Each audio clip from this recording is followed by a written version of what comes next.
사울이 블레셋 사람을 쫓다가 돌아오매 어떤 사람이 그에게 말하여 이르되, 보소서, 다윗이 엔게디 광야에 있더이다.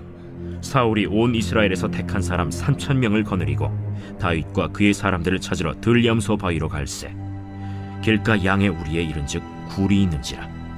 사울이 뒤를 보러 들어가니라. 다윗과 그의 사람들이 그 굴 깊은 곳에 있더니 다윗의 사람들이 이르되, 보소서, 여호와께서 당신에게 이르시기를 내가 원수를 내 손에 넘기리니 내 생각에 좋은 대로 그에게 행하라 하시더니 이것이 그날이니이다 하니 다윗이 일어나서 사울의 겉옷자락을 가만히 베니라. 그리한 후에 사울의 옷자락 뱀으로 말미암아 다윗의 마음이 찔려 자기 사람들에게 이르되, 내가 손을 들어 여호와의 기름 부음을 받은 내 줄을 치는 것은 여호와께서 금하시는 것이니 그는 여호와의 기름 부음을 받은 자가 됨이니라. 다윗이 이 말로 자기 사람들을 금하여 사울을 해하지 못하게 하니라. 사울이 일어나 굴에서 나가 자기 길을 가니라. 할렐루야. 날마다 우리의 삶 가운데 함께 하신 주님의 이름을 찬양합니다. 우리 높으신 하나님 앞에 우리 감사와 찬양과 영광의 큰 박수를 드리며 나아가겠습니다. 오직 홀로 찬양받기 합당하신 주님, 온 땅에 충만한 주님의 영광을 송축합니다. 주님 홀로 영광과 찬양을 받아 주시옵소서. 할렐루야. 오늘 하나님의 놀라운 은혜 가운데 우리 한몸이름 우리 포드의 성도들 한번 서로 바라보시면서 우리 따뜻한 미소와 또 사랑과 격려의 박수로 또 영상으로 예배하는 우리 글로벌 포드 식구들을 향해서도 우리 한번 사랑과 축복과 격려의 박수를 우리 서로에게 나누도록 하겠습니다. 할렐루야. 사랑하는 여러분, 성령 충만하십시오. 말씀 충만하십시오. 어제 너무나 충격적인 또 안타까운 재난의 사고가 있었는데요. 하나님의 특별한 은혜와 긍휼이 있기를 기도하겠습니다. 오늘 이 시간 우리가 함께 영적인 심호흡을 나눴으면 좋겠습니다. 오늘 이 공간과 시간과 우리의 영혼육을 정말 주님의 보혈로 덮어주시고 우리가 한 가지 분명한 초점으로 주님을 바라보는 믿음의 시선이 열리는 귀한 은혜가 있기를 사모합니다. 이 시간 우리 영적으로 한번 깊이 주님의 사랑을 우리의 영혼육 가운데 받아들이고 그 사랑의 힘으로 우리 안에는 모든 두려움과 근심과 염려와 걱정을 몰아내는 것이죠. 다시 한번 깊이 호흡을 들이마시면서 주님의 보혈로 우리를 덮어주시고 우리의 영혼육 가운데 우리 안에 있는 모든 교만과 악한 생각과 연약한 육신의 질병을 끊어내게 하여 주옵소서.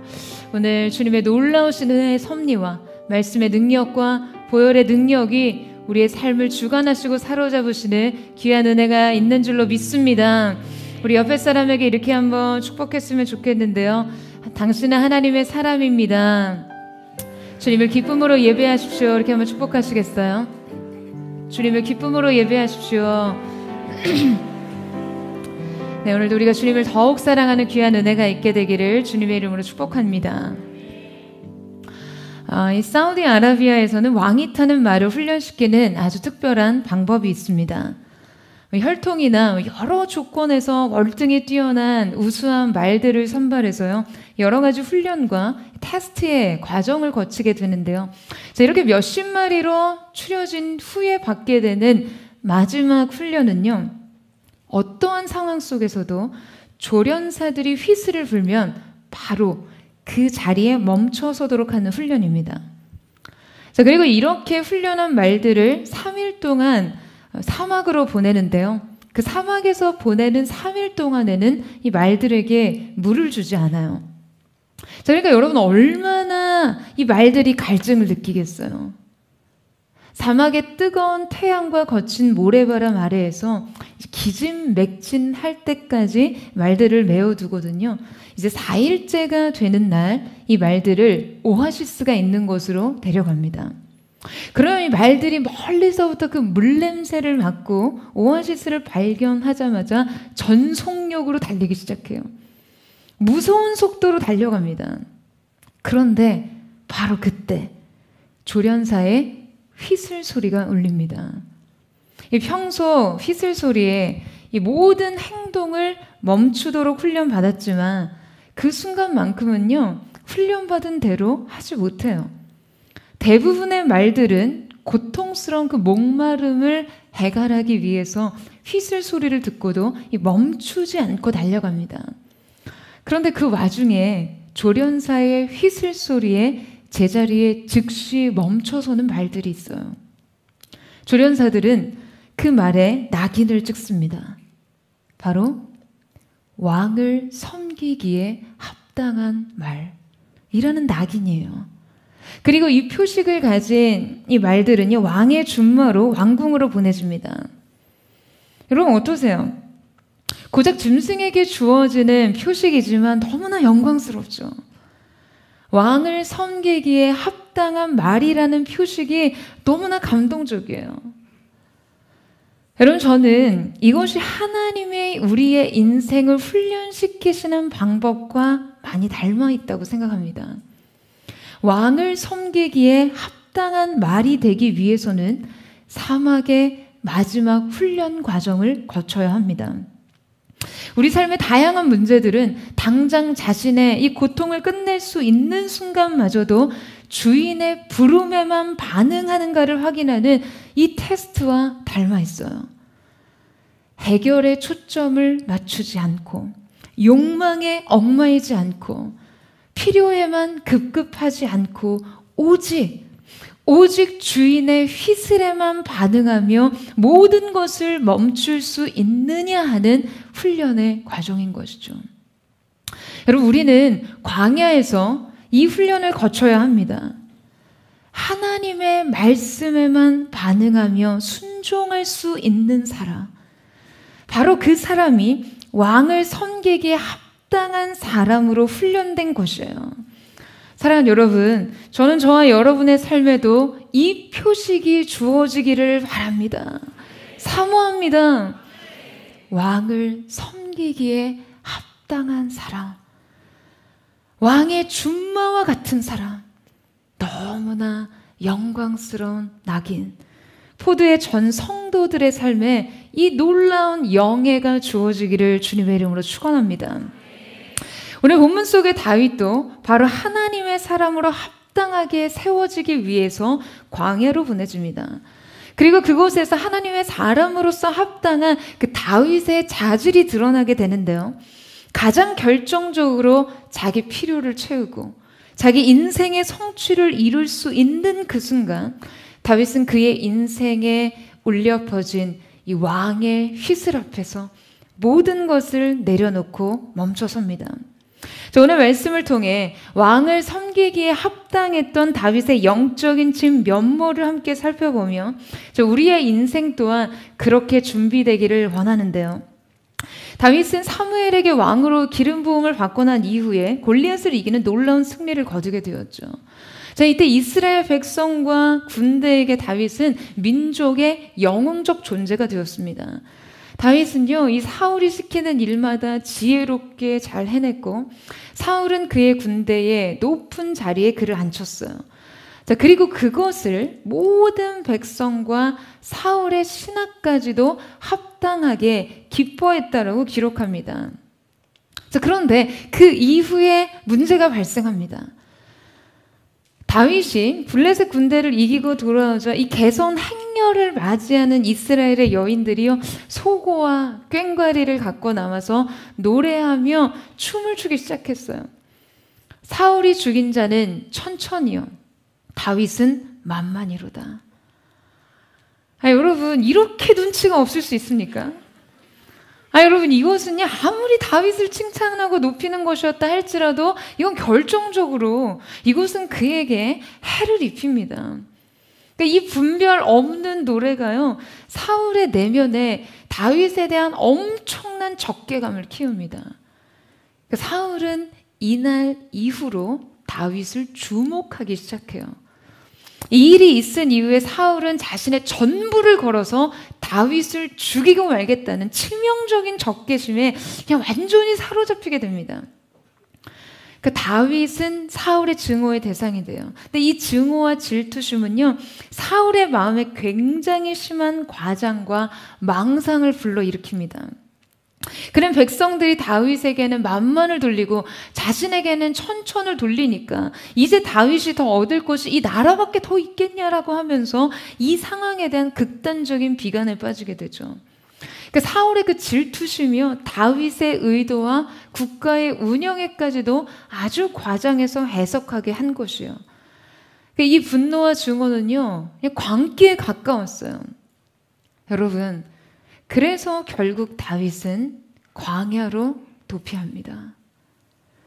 그런데 우리는 이 쫓고 쫓기는 광야의 한복판에서 인생을 배울 수 있어요.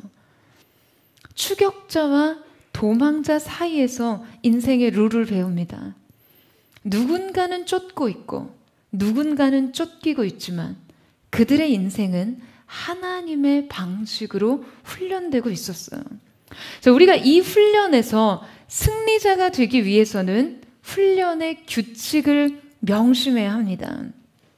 우선 그 첫 번째 규칙, 광야의 규칙은 인생의 역설을 잊지 말라입니다. 우리 1절에서 2절 말씀을 같이 한번 읽겠습니다. 1절에서 2절 말씀 시작. 사울이 블레셋 사람을 쫓다가 돌아오매 어떤 사람이 그에게 말하여 이르되 보소서 다윗이 엔게디 광야에 있더이다 하니 사울이 온 이스라엘에서 택한 사람 3,000명을 거느리고 다윗과 그의 사람들을 찾으러 들염소 바위로 갈새. 여러분, 지금 사울은요, 온 이스라엘에서 3,000명을 아주 구별해서 선발해가지고요, 정예부대를 동원해 다윗을 쫓고 있습니다. 여러분, 지금 한 나라의 왕이요, 한 나라의 군대의 수장이 지금 근거도 없는 적개심과 망상에 사로잡혀서 한 사람을 쫓고 있어요. 그는 이 추격에 모든 것을 걸었습니다. 사울은 지금 자신의 공적인 신분과 특권까지도 지금 이 다윗을 파멸하는 데 쏟아붓고 있어요. 사울이 지금 다윗을 쫓기 위해 광야에 투입한 이 군사 인원은요, 과거 믹마스 전투 시 블레셋과 대치하는 상황에서 동원한 군사력과 동일합니다. 그 사울 한 사람의 잘못된 욕망으로 인해 3,000명이 광야로 나갔어요. 그들은 다윗을 잡기 위해 혈안이 되어 있었어요. 다윗을 숨겨준 일로 이 사울의 군대는요, 노베 제사장 85명을 집단 학살하기까지 했어요. 게다가 지금 사울이 다윗을 찾아 엔게디 광야에 오기 직전 그는 이 블레셋의 침략에 맞서 전쟁을 하고 오는 길이었습니다. 여러분, 블레셋을 격퇴한 후 지금 그가 그의 군대를 이끌고 바로 다윗을 치러 한 걸음의 광야로 달려왔다는 거죠. 여러분, 지금 사울은요, 블레셋과 다윗을 자신의 동일한 적으로 간주하고 있습니다. 여러분, 이게 지금 이치에 맞는 말입니까? 맞는 행동일까요? 이게 지금 분별 있는 행동입니까? 여러분, 블레셋은요, 다름 아닌 다윗을 이스라엘의 전쟁 영웅으로 만들어준 적국이었죠. 블레셋은 이스라엘의 주적이었어요.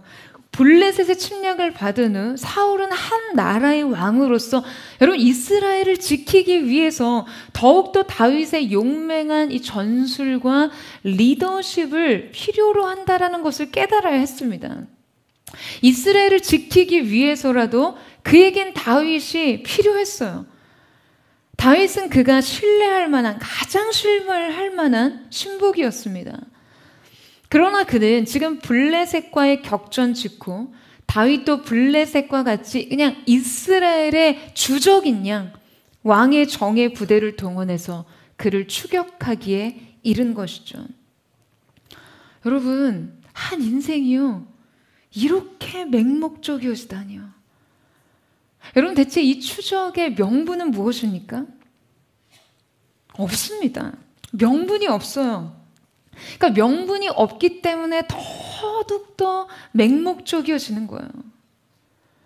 여러분, 우리의 인생에서도요, 혹시 나에게 이것만 있으면, 이것만 있다면, 혹은 이것만 없으면 모든 것이 해결될 것 같은 문제가 있다면요, 여러분, 우리는 그 맹목성을 한번 점검해 봐야 합니다.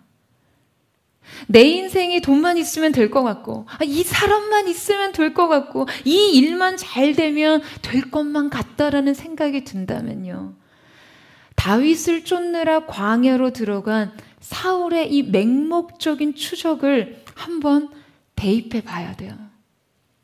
여러분, 다윗을 광야로 보내신 것은 하나님이셨지만 사울을 광야로 보낸 것은 사울 자신이었어요. 다윗은 왕에 합당한 자로 훈련되기 위해서 광야로 갔지만 사울은 자신의 욕망으로 인해 스스로를 광야로 내몰았을 뿐이에요. 여러분, 우리가 인생에서 광야에 섰다고 다 같은 광야가 아닙니다.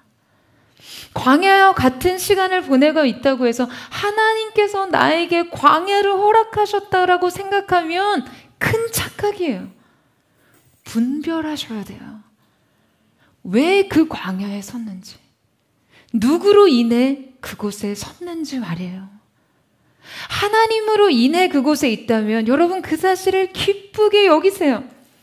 여러분은 왕을 섬기기에 합당한 자로 빚어주고 있는 것이에요. 아멘이세요? 그러나 시련은 셀프다라는 한 드라마의 대사처럼 여러분 자신의 욕망 때문에, 교만 때문에, 불신앙과 불순종 때문에 그냥 맹목적으로 내 인생에 이것만 있다면, 혹은 이것만 없다면 행복해질 거라고 믿고 헤매다가 도달한 곳이 광야라면, 여러분 우리는 그 길에서 돌이켜야 합니다.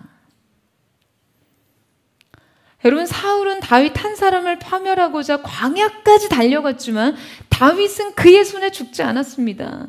왜냐하면요, 하나님이 다윗을 사울의 손에 넘기지 않으셨기 때문이에요. 사무엘상 23장 13절 말씀 보시겠어요? 우리 같이 한번 읽어보도록 하겠습니다. 시작.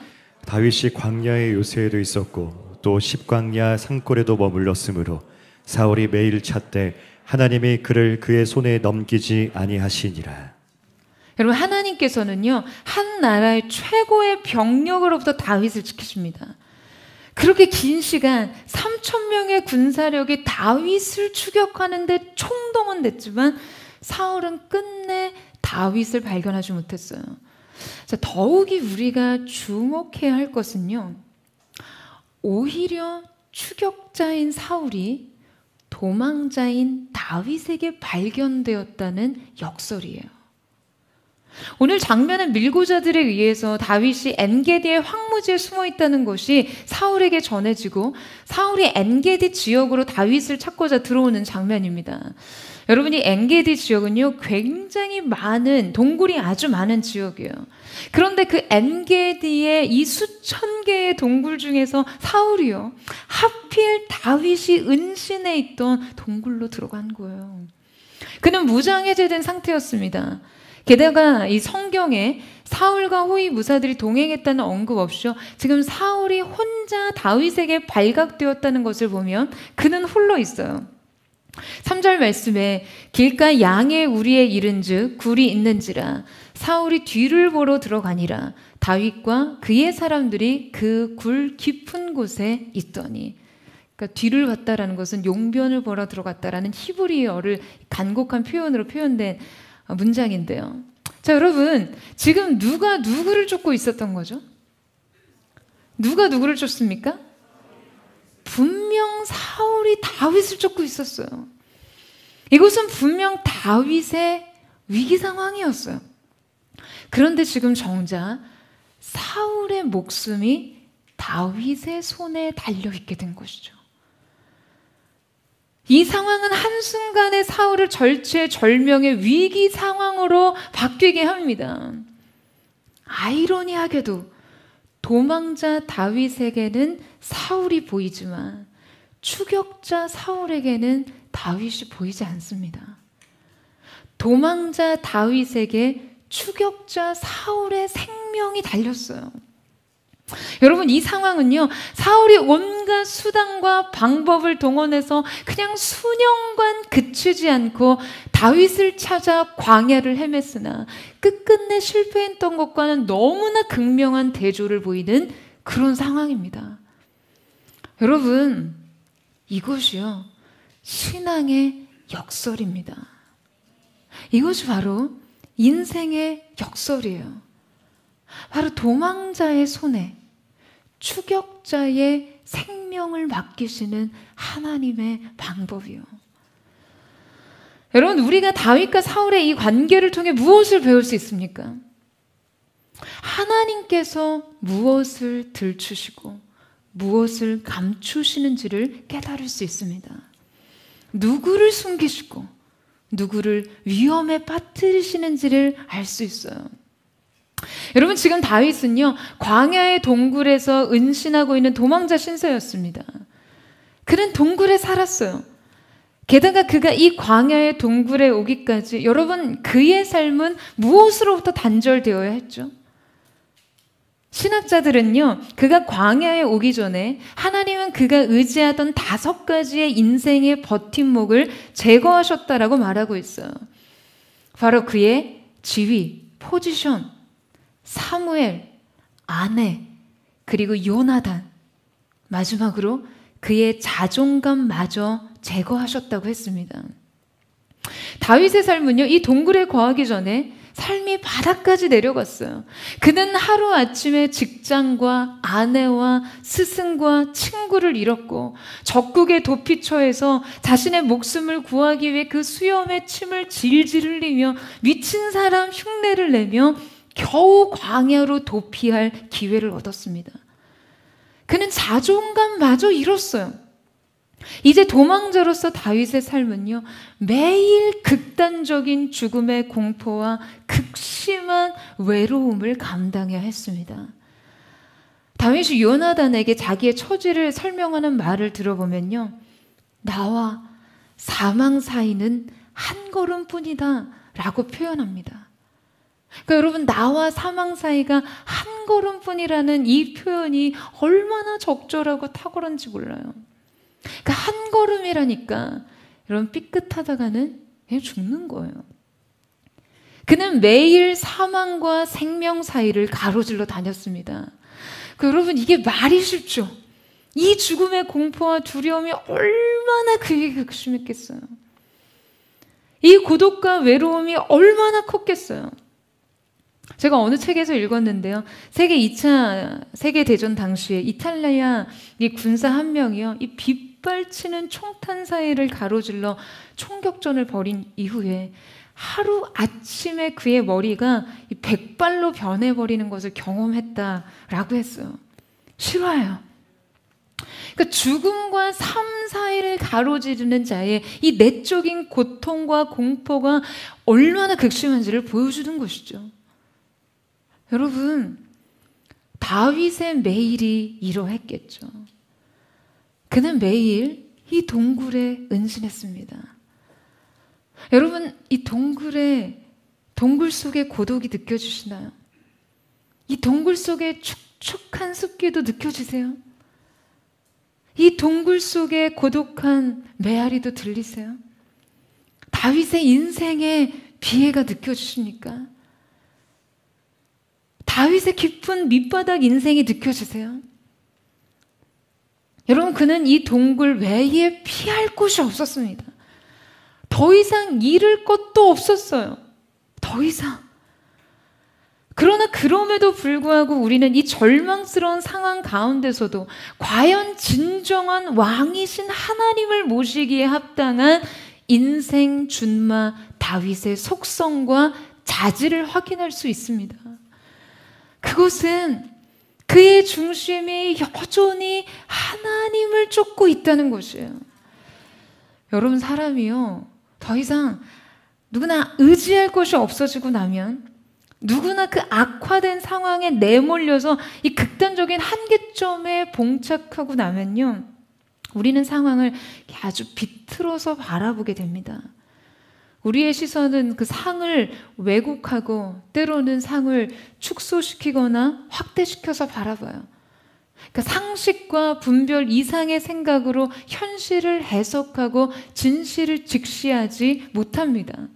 그러니까 인생이 밑바닥에 떨어지면 우리의 내면은 이렇게 망가져 버려요. 여러분, 그러나 다윗은 이러한 극단적인 상황에서 이렇게 열악한 은신처에 거하면서도요, 마음의 평화와 질서를 잃어버리지 않았어요. 그의 인생이 철저히 낮아져서 더 이상 내려갈 데가 없었을 때조차 그는 하늘을 올려다 보았습니다. 그가 하늘을 올려다 볼 때마다 거기에 하나님께서 계셨어요. 그의 내면은 동굴처럼 어둡지 않았습니다. 그의 내면은 동굴처럼 축축하지 않았어요. 초막이나 궁궐이나 내 주님이 계신 곳은 그 어디나 하늘나라라고 고백한 시인의 고백처럼 그는 동굴에 거하면서도 해방과 자유와 평안과 안식과 기쁨을 누렸습니다. 여러분, 반면에 사울을 보세요. 여러분, 그는 궁전에 거할 수 있었죠. 사울은 여전히 그가 의지하는 것들에 둘러싸여서 왕으로 칭송을 받으며 살아가고 있었습니다. 그러나 그의 내면은 어둡고 축축하고 환멸로 가득 차 있었어요. 그는 궁전에 거했지만 정작 그의 영혼은 감정적 동굴 안에 살고 있었습니다. 이 감정적 동굴은 아주 음침했고 외로웠습니다. 그는 이 동굴에 홀로 은둔했어요. 이 동굴 안에 거할 때 모든 소리는 전혀 다른 공명을 가졌습니다. 모든 것이 굴절되었어요. 상황은 비틀어져서 보였고 답답하게 막혀 있었고 미끄러웠고 언제나 이끼 같은 것들이 껴 있었습니다. 여러분, 정작 동굴 안에 거한 것은요, 사울이었어요. 그의 내면은 감정의 동굴 안에 갇혀 있었습니다. 여러분, 앞서 다윗이 궁전에서 사울을 위해 수금을 탈 때 사울이 손에 들린 창으로 다윗을 벽에 박고자 하여 창을 던진 적이 여러 번 있었어요. 그때 성경은 기록하기를 여호와께서 사울을 떠나 다윗과 함께 계심으로 사울이 그를 두려워한지라 라고 기록하고 있습니다. 여러분, 지금 누가 누구를 죽이려고 했죠? 사울이 다윗을 죽이려고 했어요.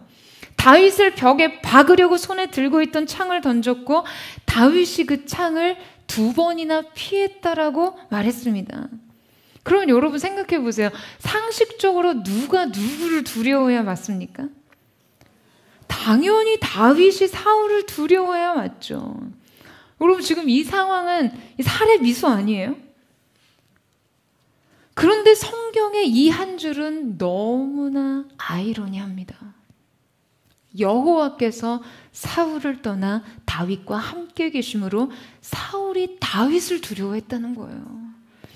하나님의 임재가 이 두 인생에 작용하자 정작 살해자가 공포를 느낍니다. 추격자가 위험을 당해요. 여러분, 이것이 바로 하나님의 임재로 인한 인생의 역설이죠. 여러분, 우리도 이 인생의 역설을 받아들여야 해요. 여러분, 이 인생의 역설은요, 우리를 너무나도 겸손케 합니다. 저는 사랑하는 포드의 성도들 가운데 정말 이 신비로운 임재의 역설이 여러분의 모든 상황과 모든 관계와 가정과 일터에서 경험되는 은혜가 있게 되기를 주님의 이름으로 축원합니다.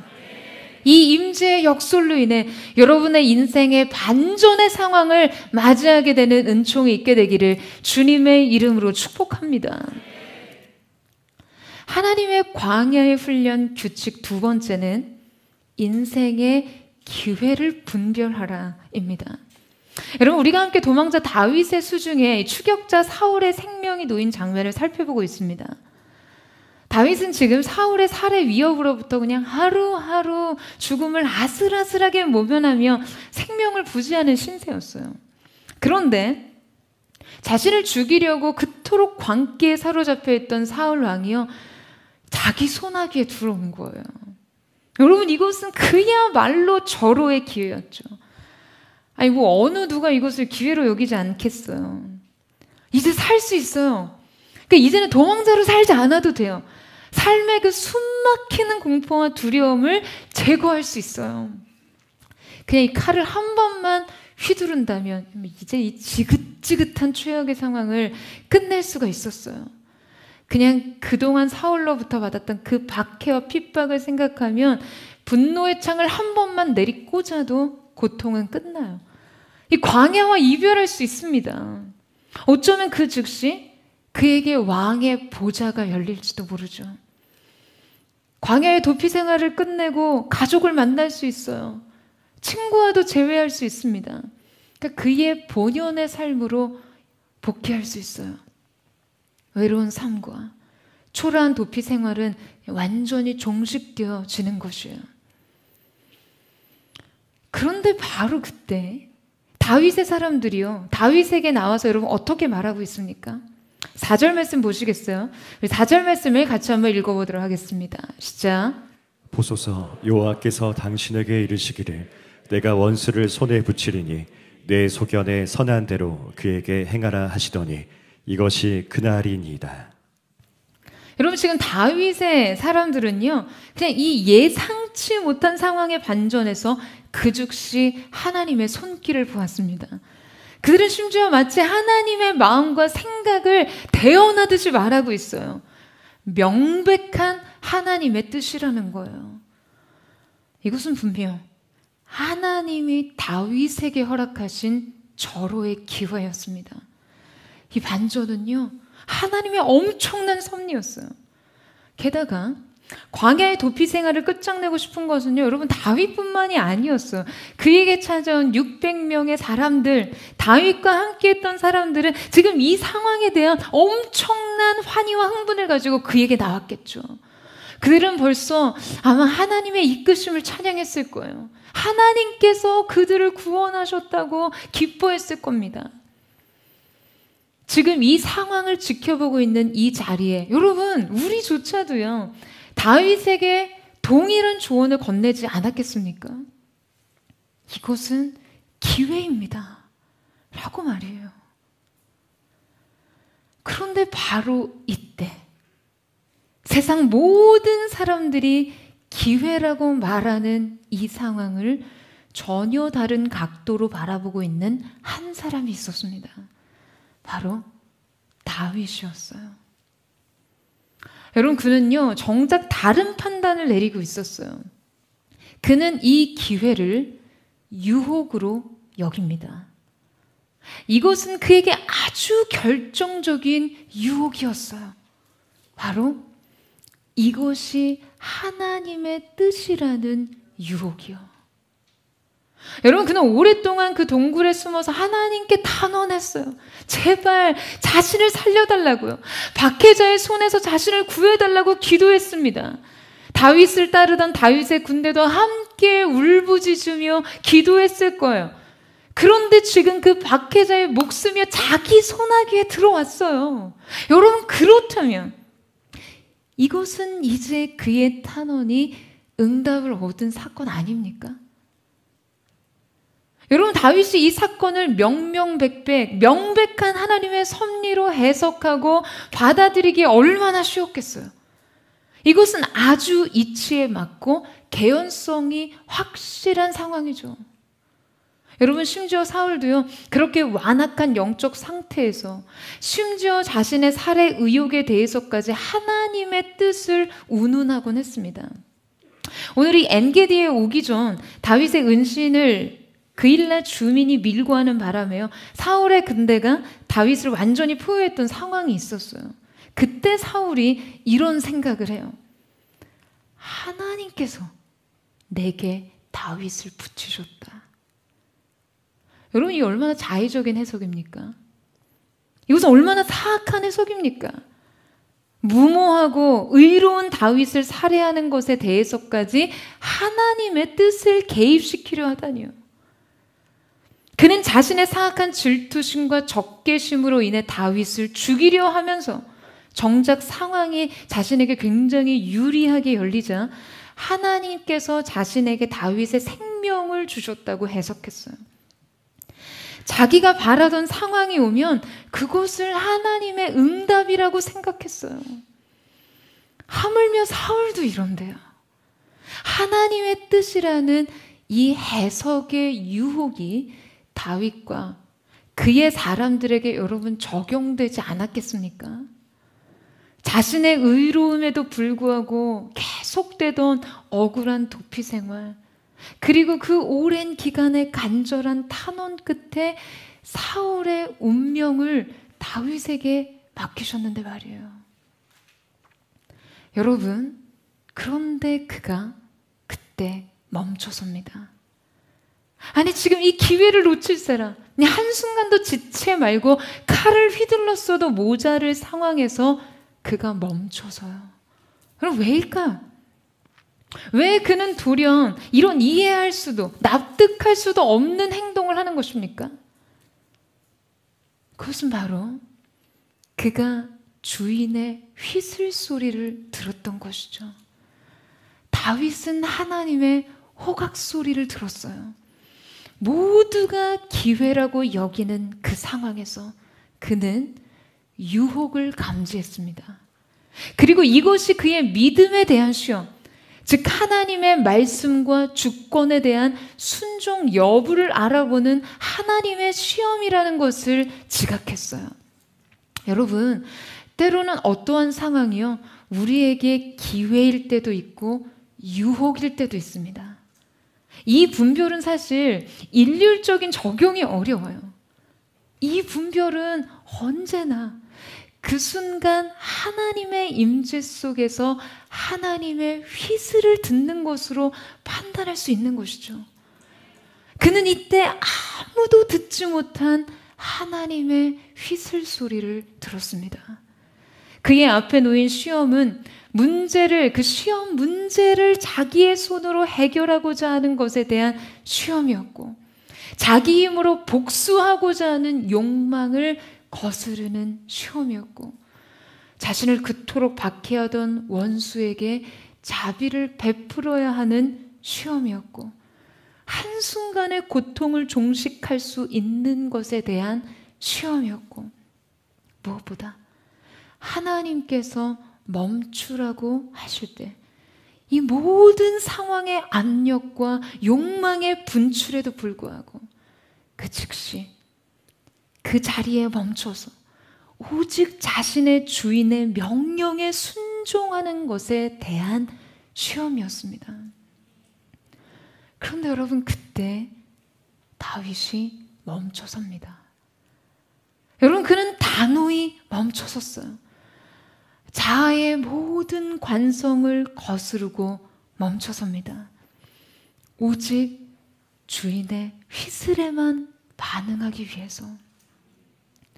여러분, 우리는 삶의 중요한 문제, 결정적인 사건, 획기적인 해결, 예상치 못한 반전 앞에서 무엇보다 상황의 어떠함과 내적인 욕구의 어떠함과 주변의 압력을 견디고 하나님 앞에 반응해야 합니다. 지금 다윗의 우선 멈춤은요, 하나님을 향한 그의 중심을 증명하게 했을 거예요. 아마 이때 하나님께서는 그의 영혼에 이 표식을 주셨을 것입니다. 왕을 섬기기에 합당한 인생. 여러분, 다윗의 이 멈춤은 지극히 자신의 기질과 성향 그 자체를 따르고 순간 본능에 충실하면서도 이런 우리의 자의적인 행동에 대해 하나님의 계획이었다, 하나님의 뜻이 것이다라는 그 뜻을 적용하는 우리들에게는요, 여러분, 엄청난 도전을 주는 것이죠. 여러분, 사울은 배교자였습니다. 그는 하나님의 선민이었던 이스라엘의 왕으로서 이 민족의 대표자로서 하나님을 저버렸어요. 하나님 앞에 버림받았어요. 그러니까 그를 사실상 제거하는 일은요, 어쩌면 이스라엘의 영적 개혁에도 큰 전환을 줄 수 있는 기회였을 거예요. 근데 이것이 얼마나 영적으로도 여러분 충분한 명분이 됩니까? 너무나 많은 신앙인들이 하나님을 위한다고, 교회를 위한다며 의로움에 사로잡혀 칼을 휘두르잖아요. 우리는 이 유혹과 명분 앞에서 다윗의 분별과 멈춤을 기억해야 합니다. 여러분, 다윗이 지금 멈춰섰지만요, 이 멈춤은 단지 인생의 절호의 기회를 포기하는 것에 그치지 않았어요. 이 멈춤은 엄청난 저항을 거스려야 했습니다. 그는 이 사건을 하나님이 다윗에게 주신 절호의 기회라고 말하고 있는 자기 사람들을 설득하는 장면으로서 보여주는데, 우리 6절에서 7절 말씀을 같이 한번 읽어보도록 하겠습니다. 6절에서 7절 말씀 시작.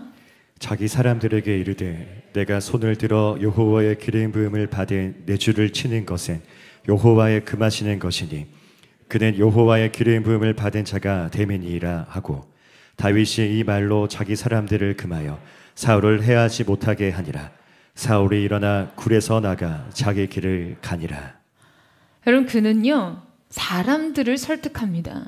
여기 금하여에 사용된 단어는 굉장히 의아하게도 찔리다, 뜯다, 찢다라는 의미의 단어입니다. 이 단어가 심지어 이사야 53장 9절에서 그가 찔림은 우리의 허물을 인하며에 사용된 히브리 단어에서 비롯되었어요.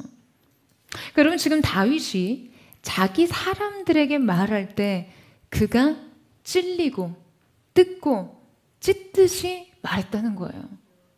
여러분, 사람들은 그에게 통렬하게 항변했을 거예요. 대장 다윗 미쳤어요? 제정신이에요? 바보같이 굴지 마세요. 지금 이게 다윗 당신 목숨만이 달린 문제입니까? 여러분, 아마 그들은요 다윗 멱살이라도 잡았을지 몰라요. 당장 사울을 죽이라고요. 당장 이 도피 생활을 끝내라고요. 당장 이 불의한 배교자를 심판하라고요. 아마 그들 사이에 큰 논쟁과 싸움이 일어났을지 몰라요. 다윗과 그의 사람들은 일대 다수로 격정적인 이 실랑이를 했을 거예요. 하지만 다윗은 그들을 설득합니다. 지금 자신의 원수를 죽여서는 안 된다고, 하나님의 기름 부음 받은 자에게 손을 댈 수 없다고 끈질기게 설득하는 거예요. 그는 현실의 압력을 모두 거스르면서 멈춰섰습니다. 자신을 멈춰 세웠고 자기 사람들을 멈춰 세웠어요. 곧 휘두러질 칼날을 멈춰 세웠고 곧 날아오를 창끝을 멈춰 세웠습니다. 여러분, 그의 이런 영적인 태도는 우리에게 무엇을 가르치고 있나요? 여러분, 다윗은 상황을 저울질하지 않았습니다. 아마 상황을 저울질했다면 결코 그가 멈춰설 수 없었을 거예요. 그는 그저 주인의 휘슬 소리를 들었을 뿐이에요. 그의 양심으로부터 들려오는, 영혼의 깊은 곳으로부터 들려오는 주인의 음성과 명령을 들었습니다. 하나님은 우리가 어떠한 의분과 의로움과 명분에 도취되어 하나님을 위한다거나 교회를 위한다거나 이 시대 거룩함을 위한다고 일어나 싸움을 걸 때도 여러분, 우리에게 자주 그렇게 말씀하세요. 멈춰라. 너는 그렇게 할 권리가 없다. 여러분, 다윗은 멈춰서서 또 하나의 선택을 합니다. 그것은 기다림이었어요. 이 기다림은 언제 끝날지 몰라요. 이 기다림은 모든 고통을 포함하고 있었습니다.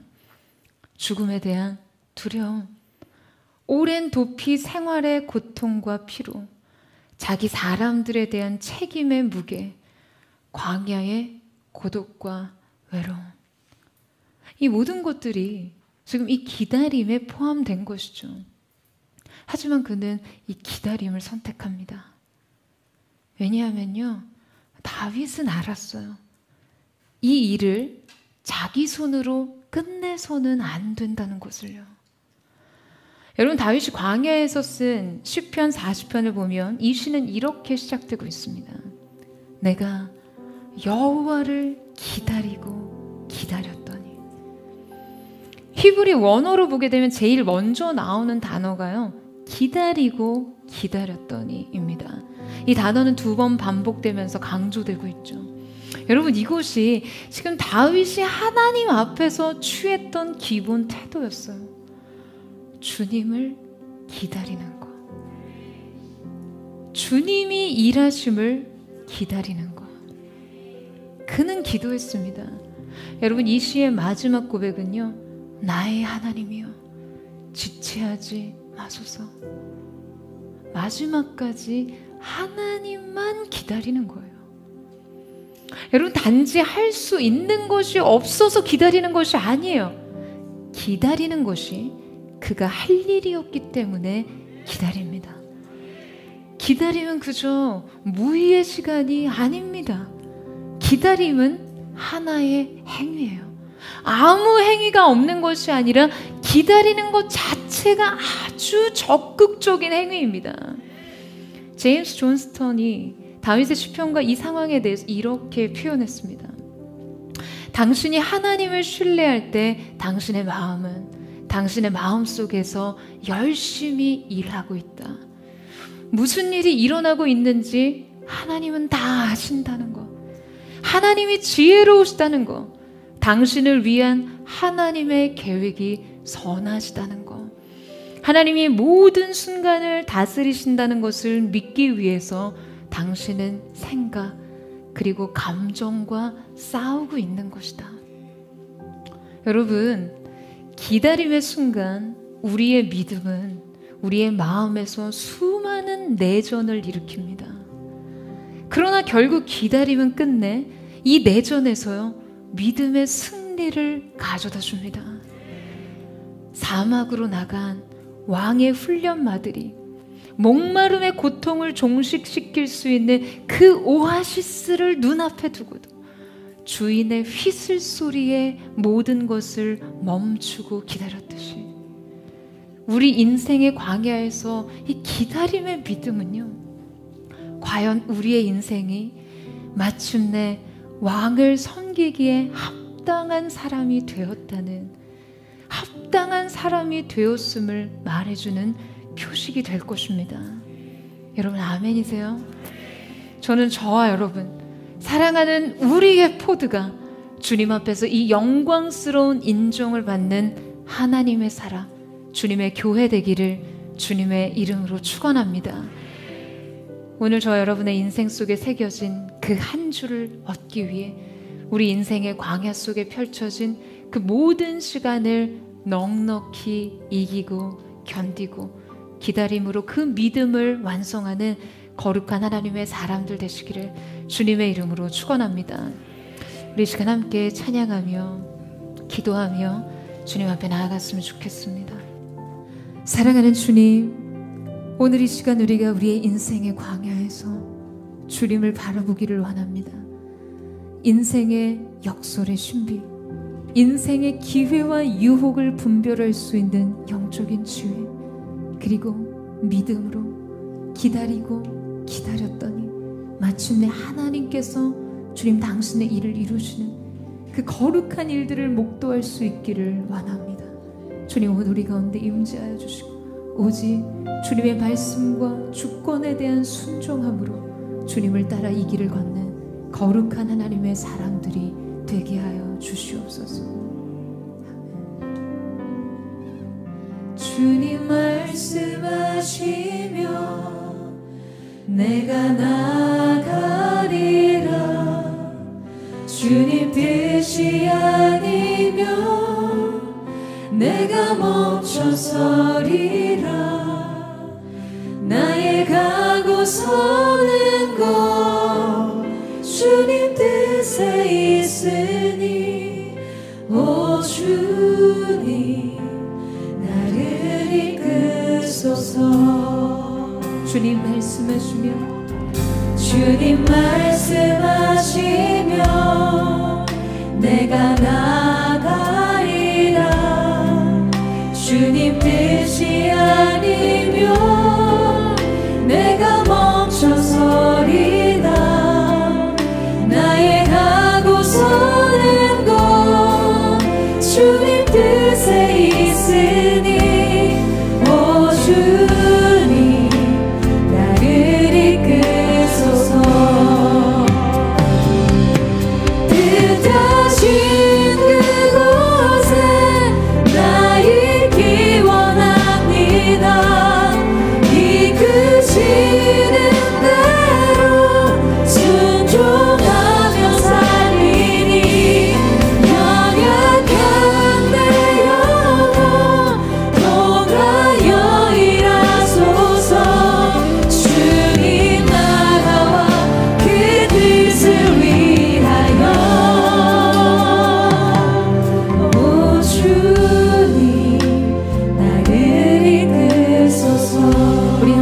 고백하며 나아갑니다. 주님 말씀하시오. 내가 나가리라. 주님 뜻이 아니면 내가 멈춰서기를 원합니다.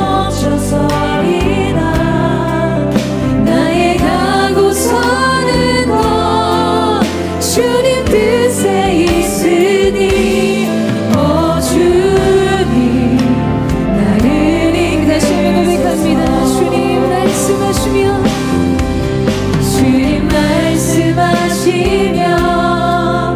내가 나가리라. 주님 뜻이 아니면 내가 멈춰서리라. 나의 가고서는 것 주님 뜻에 있으니 오 주님 오늘 이 시간 우리를 이끌어 주시옵소서. 다시 그곳에 나 있기 원합니다. 이끄시는 대로 순종하며 살리니 연약한 내 영혼 통하여 일하소서. 주님 나라와 그 뜻을 위하여 다시 그곳에 나 있기 원합니다.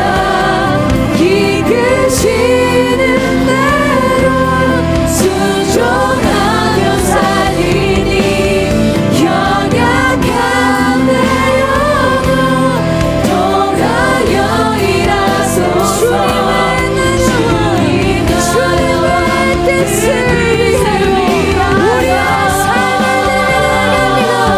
뜻하신 그곳에 나 있기 원합니다. 이끄시는 대로 순종하며 살리니 연약한 내 영혼 주님의 뜻을 이루소서. 주님 나라와 여러분 소리 거룩한 손을 높이 들고 주님 앞에 고백합니다. 뜻하신 그곳 주님 내가 있기를 원합니다. 오직 주님의 뜻만 온전히 서기를 원합니다.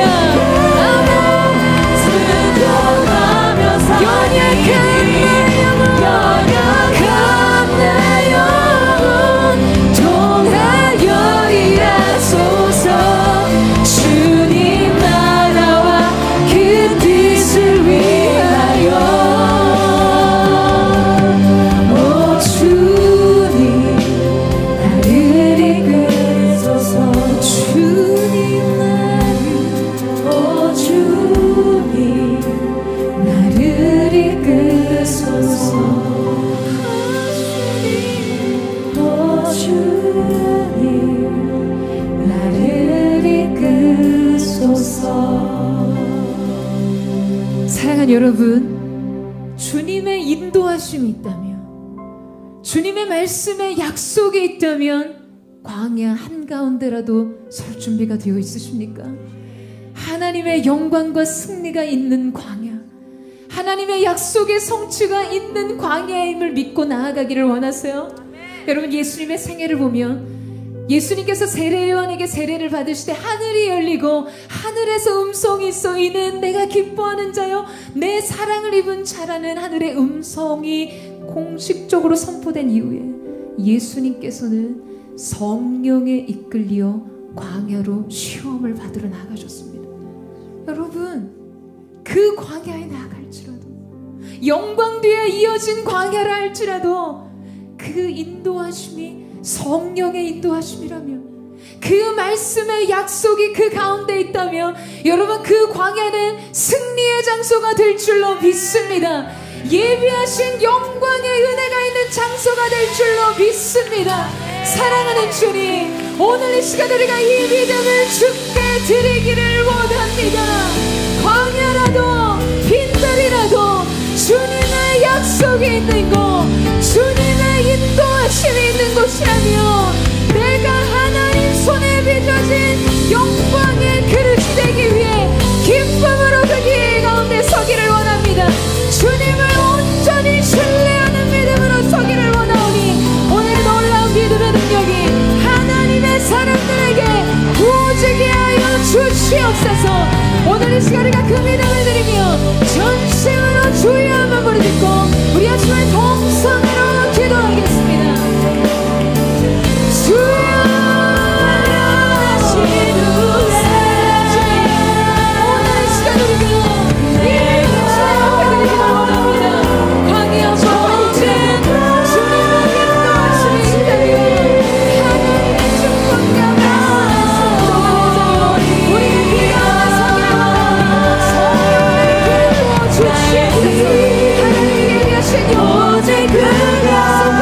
그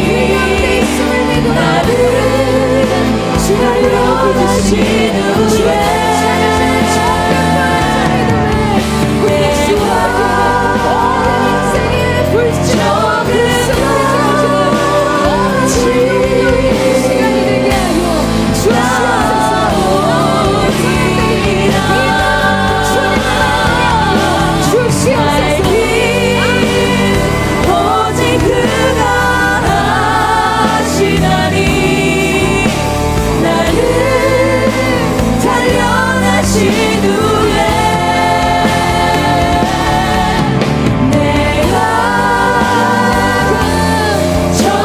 원합니다. 성령의 길을 부어주시옵소서. 하나님이 얘기하신 오직 그가 하시나니 그 있음을 믿고 나를 주를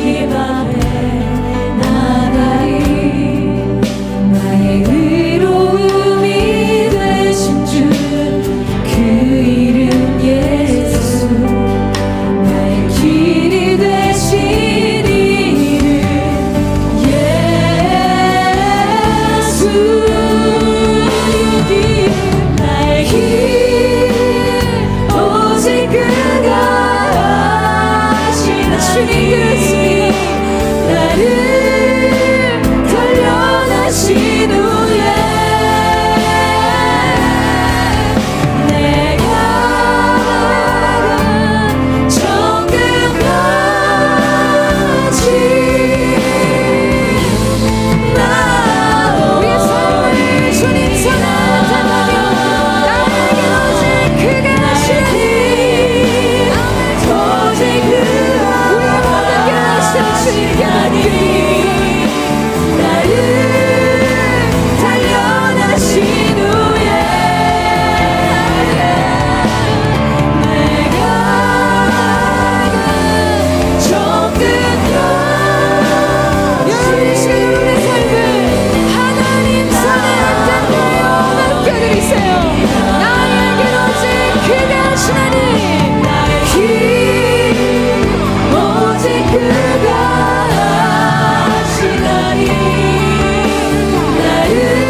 여러분, 여러분의 인생 속에 너무나 메마르고 황폐한 광야 한복판에 서 있다고 느낀 적 있으십니까? 아니면 지금 그 광야를 지나고 있는 분 있으십니까? 여러분, 하나님을 향해 말하고 있으세요? 하나님께서 내게 이 광야를 허락하셨다고, 내 인생 혹독한 시련과 역경의 때를 지나고 있다고요? 아니요, 여러분. 분별하셔야 돼요. 오늘 여러분의 인생 속에 이 맹목적인 사울의 추격과 같이 내 인생에 이것만 있다면, 아니면 이것만 제하해 줄 수 있다면, 이것만 아니라면 행복해질 수 있다고, 온전해질 수 있다고 느끼며 맹목적으로 그의 인생 속에 여러분이 따르고 추격하고 갈망하고 있는 것은 무엇입니까? 인생의 자랑과 세상의 즐거움과 육신의 안목, 인생의 모든 욕망으로부터 나온 그 광야, 여러분 헤매고 있진 않으세요? 오늘 이 시간 우리가 하나님 앞에 회개하며 주께로 돌이키기를 원합니다. 주님, 내 인생이 목말라 따르고 달려가는 한 가지 주님의 얼굴이 되게 하여 주십시오. 오직 주님의 말씀과 영광을 향해서만 달려가는 자 되게 하여 주십시오.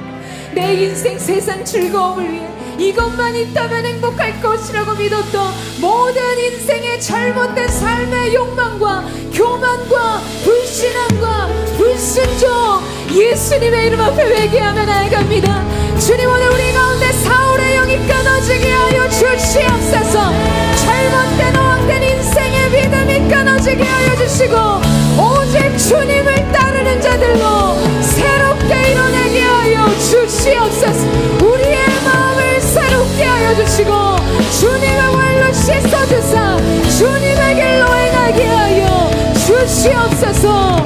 우리 시간 하나님 앞에 우리의 회개하는 마음으로 전심으로 주의 영을 외치고 우리 합심의 동성으로 기도하겠습니다. 주여,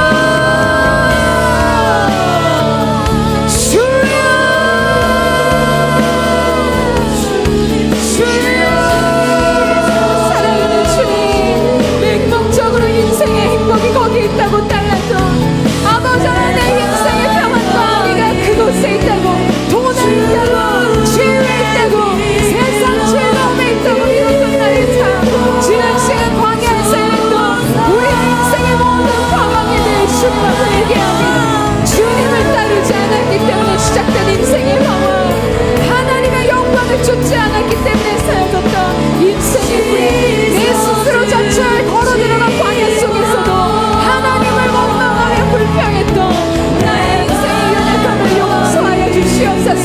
오늘 이 시간 이 회개의 고백이 다시금 주께로 돌이켜 돌아가는 길이 되게 하여 주시옵소서. 새로운 시온의 대로가 열려질지어다.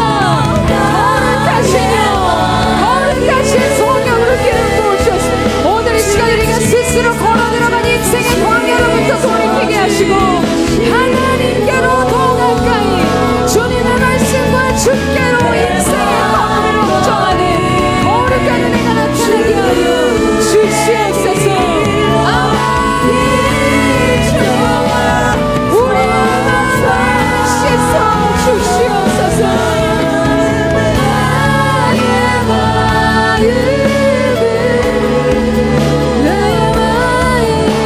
씻어 주시옵소서.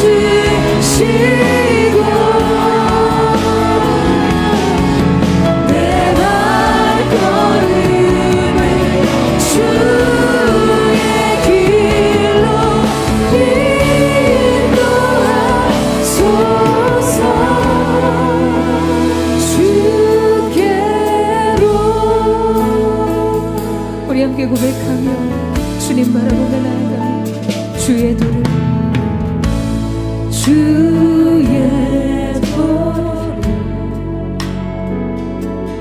내게 알리소서. 진리의 길로, 진리의 길로 행하리. 주님의 이름을 경외하리라.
사랑하는 주님, 우리가 맹목적으로 쫓았던 이 세상의 모든 영화와 이 세상이 주는 안위와 즐거움, 이 시간 우리의 인생의 발걸음이 다시금 주께로 향하여졌음을 선포하며 나아갑니다.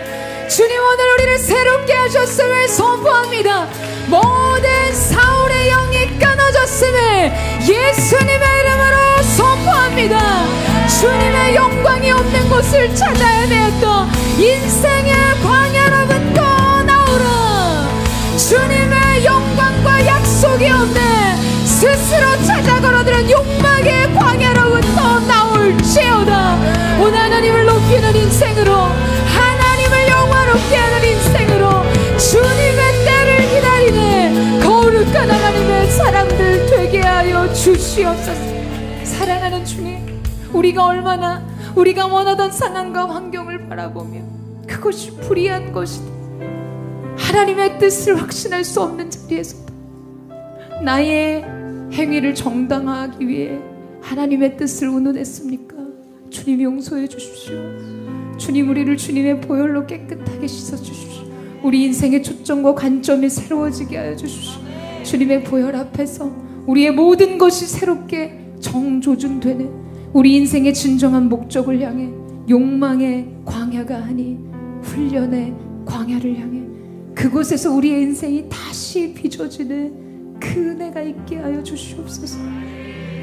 주님, 인생의 시험과 기회를 분별할 수 있는 지혜가 하나님의 사람들에게 열려지게 하여 주시고, 어떠한 상황 속에서도 모두가 기회라고 말하는 그때라도 하나님의 임재 안에서 들리는 주님의 휘슬 소리, 주님의 약속이 무엇을 말하는지, 주님의 주권이 무엇을 향해 있는지를 분별하게 하시고 그 뜻에 순종할 수 있는 거룩한 하나님의 사람, 영광스러운 하나님의 사람들이 되게 하여 주십시오.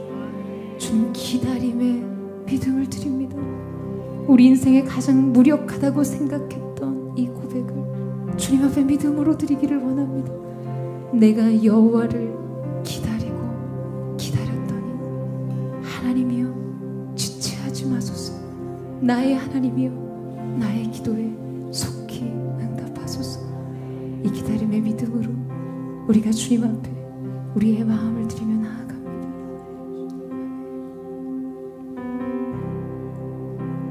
주님의 주님의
여러분 오늘 이 기다림의 믿음을 하나님 앞에 드리기를 사모하십니까? 오늘 이 기다림의 믿음으로 여러분의 하나님을 향한 여러분의 믿음을 완성하기를 원하십니까? 눈앞에 인생의 필요가 있어도 인생의 고통을 끝낼 수 있는 기회가 있을지라도 하나님의 주권과 말씀을 인정하는 자에게 주님께서 놀라운 은혜와 선대를 베푸실 줄로 믿습니다. 여러분 이 사실을 믿으십니까? 임재의 역설의 심지가 모든 그 심리가 오늘 하나님의 사람들에게 있을지어다. 모든 것을 뒤바꾸는 영적인 반전의 역사가 여러분의 인생 가운데 있을 줄로 믿습니다. 여러분을 추격하는 그 모든 것 두려움은 떠나갈지어다. 인생의 고통과 외로움 질병의 추격 예수님의 이름으로 끊어질 것입니다. 오직 이 시간 하나님의 역설의 신비로 하나님 우리가 두려워하던 것을 우리가 추격하는 자로 압도하는 자로 승리하는 자로 우리를 세워 주시옵소서. 그렇게 우리의 승리 가운데 기름 부으신 하나님을 찬양하며 이 시간 전심으로 주의 이름을 부르짖고 우리의 삶 가운데 승리를 선포하며 기도하겠습니다. 주여 사울이 다윗을 두려워할 때 하나님 오늘 우리가 두려워했던 인생의 모든 것이 끊어지며 하나님 우리가 구하고자 했던 모든 것이 우리 앞에 진간하는 하나님의 놀라운 섭리의 은혜가 부러지게 하여 주시옵소서. 영광스러운 주님의 은혜 오늘 하나님의 사랑을 믿음을 주님 앞에 드리는 자에게 주께서 기름 부으신 하나님의 놀라우신 은혜가 나타나게 하여 주시옵소서. 거룩하신 주님을 향해 새로운 찬양의 노래가 시작되게 하시고 새로운 승리를 보여주실 때는 놀라운 주의 역사가 일어나게 하여 주시옵소서. 기름 부어 주시옵소서. 놀라운 인생의 반전이 삶의 모든 현장 가운데 나타나게 하여 주시옵소서.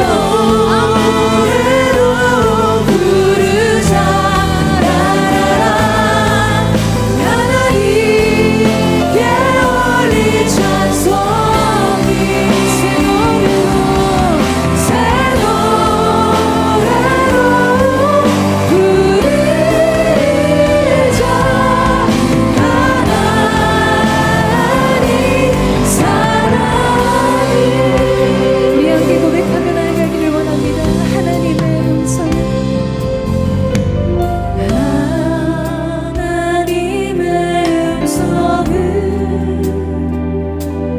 듣고자 기도하며 귀를 기울이고 너의 기도를 들어주신다네. 깊은 웅덩이와 수렁에서 우리를 구원하시는 주님의 은혜를 바라봅니다. 수렁에서 들어주시고 나의 발을 반석 위에 세우시사 나를 튼튼히 하셨네. 새 노래로 부르자 나라라. 하나님께 올릴 찬송을 새 노래로 부르자 하나. 우리 인생을 고백하며 나아갑니다. 주를 의지하고 교만하지 않으며 주를 의지하며 우리의 마음의 중심을 담아 주님 앞에 이 뜻을 고백합니다. 교만하지 않으며 거짓에 치우치지 아니하며 복이 있으리라. 여호와 나의 주님 여호와 나의 주님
높여졌던 다윗의 시편과 같이 오늘 이 세대 이 시대까지 전해지는 그 신실한 하나님의 사랑의 노래, 하나님을 향한 믿음의 고백이 우리 사랑하는 보드의 성도들의 인생 한복판에서 불려지는 새 노래가 되게 하여 주시옵소서.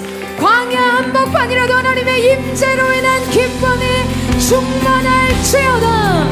왕을 합당하게 섬길 하나님의 사람들이 오늘 여기 있음을 선포하며 나아가오니 주님 새 일을 행하여 주시옵소서. 이들을 통해 영광을 받아 주시옵소서. 그렇게 이들을 통해 놀라운 일을 이루시 우리 주님을 찬양하며 감사드리며 살아계신 예수님의 이름으로 기도드립니다. 아멘.